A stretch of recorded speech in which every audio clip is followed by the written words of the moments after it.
wana CCM tunajua wajibu wetu. Tarehe 29 ikifika tunahimizana kwenda kuweka tiki kwa wagombea wote wa CCM. Ninaloomba ni wanawelezo wasio wana CCM, na nyie msifanye makosa. Rais Samia, Rais Mwinyi na waliopo welezo waliotangulia wamefanya kazi kubwa, na wanaokuja sasa waliopo hawa ndio kiboko yao.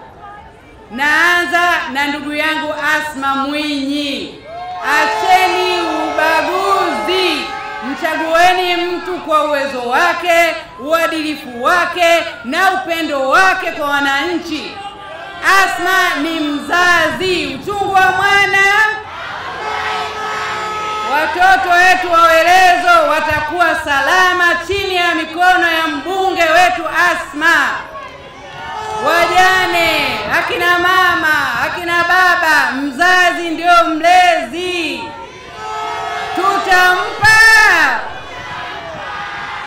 Tuna ndugu yangu diaspora, amefanya mengi. Muongezeni mitano tena muone mambo. Mtampa. Na madiwani je, mtawapa? Asanteni sana. Welezo mpya